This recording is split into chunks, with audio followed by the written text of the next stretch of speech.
Good evening. Happy Friday, and thank you for joining us. You're watching the 9 at Night. I'm Stephania Jimenez. Tonight, a mother's suspicions are confirmed. She feared that her 17-year-old daughter died of a fentanyl overdose, and this week, the medical examiner's toxicology report confirmed that she was right. Alicia Barrera spoke with the family and has more about their mission to track down the dealer and also spark change at a state and federal level. We died inside when our daughter died. So we're numb. For Veronica Caprosi and her husband Daniel, it's a hard truth to process. Fentanyl toxicity, accidental. Nearly 3 months after finding her 17-year-old daughter Danica unresponsive, her parents are ready to fight. Something she tried to ease her mind and somebody poisoned her. Something needs to be done because this drug is killing our children. The Caprosis have reached out to State Representative John Lujan and Congressman Tony Gonzalez to push for stricter penalties for fentanyl distribution. I want justice for my daughter because that was murder. Whether there was intent or not, my daughter's not here. She's 6 feet under. And that's intent enough. Selma Police continues its investigation to determine how Danica was able to get this drug. And her parents say investigators do have a key piece of evidence in their hands, which is their daughter's phone. Veronica suspects her daughter was trying to get access to Xanax, a prescription drug sometimes used to treat insomnia. I'm assuming that it was through text or through Instagram. Very hard to process, because I knew my daughter didn't want to die. And according to Rise Recovery CEO Evita Morin, most often those using drugs are not looking for fentanyl. They're not looking to die. And fentanyl is a hidden drug in these other drugs that they're taking, and they're dying prematurely because they did not know. Alicia Barrera, KSAT 12 News. Another news now, a man and his stepson on trial at the same time for the same murder, and today the state rested its case in the trial for Lane Wu-Tan and Williams Blankenship. Now, testimony focused on what happened the night that 24-year-old Josh Fowler was killed. The lead detective on the case took the stand today to tell jurors what his investigation revealed.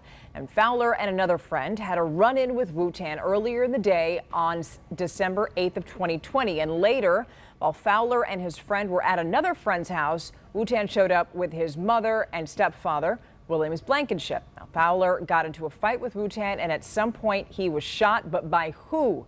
That's the question. How many shots were fired is also another question, since investigators say the defendants arrived with more than one weapon. There were no casings found at the actual murder site, were there? No. We know there was for sure one because the victim was shot, but there were no casings that were found, so there could have been one or there could have been 2 shots that night. Correct. Closing arguments in that case set for Monday. Now, Jennifer Blankenship, Wu-Tan's mother, is also facing charges in this case, and she's set to go to trial at a later date.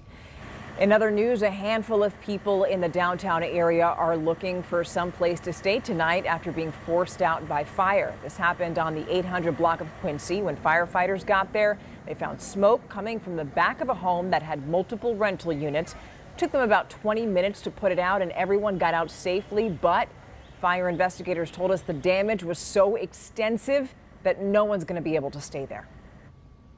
It's been weeks. State troopers are still looking for a dangerous jail escapee. DPS troopers say they're looking for Brandon Wayne Hogan, who they say escaped his work crew in Coryell County, which is just east of Temple and Waco. In August, he was arrested on multiple crimes, including burglary and assault.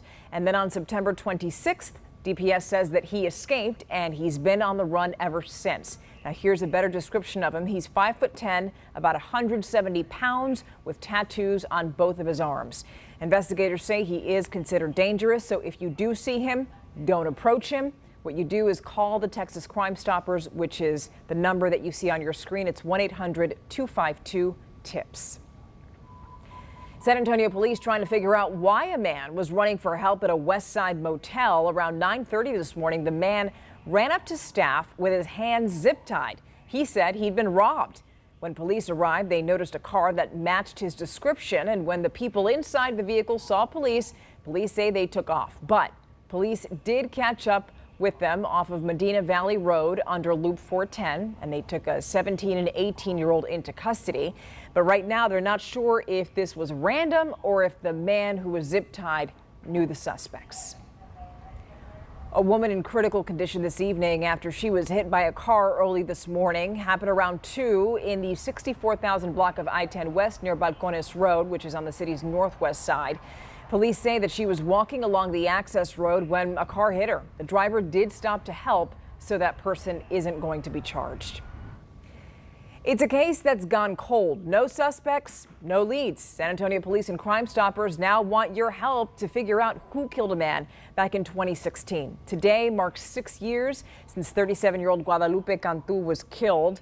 She was found dead the morning of October 14th of 2016 behind a building in the 3000 block of South Flores. Now, that's right near Burbank High School. Police say it looked like that person had some blunt force trauma to the head, but don't really know much else. So if you know what happened to Cantu, you are urged to call Crime Stoppers. That number is 224-STOP. And if you have any information that leads to an arrest, you could get a $5,000 reward. Recall alert tonight. Abbott Labs is recalling certain lots of its 2-ounce ready-to-feed liquid formula. The tops may not have been sealed completely, which is a problem because it could cause the formula to spoil, which would then cause stomach problems. Now, most of the affected products are distributed mainly to hospitals and doctors' offices, and you can find the lot numbers that are affected by this recall at similacrecall.com. Now, this probably sounds familiar to you because back in February, a much larger recall from Abbott shut down production that caused a nationwide shortage. Now, Abbott says that this recall that we're talking about tonight is a lot smaller and it shouldn't affect the overall supply. Now, let's get you ready for the weekend. Here's meteorologist Adam Caskey with your forecast. No big changes as we go into the weekend. Near 70 in the morning, up to about 90 degrees into the afternoon, and you will notice the humidity. And it's going to be the same for both Saturday and Sunday. It's Sunday night when a strong cold front drops in. It's going to increase our rain chances, especially throughout the day on Monday.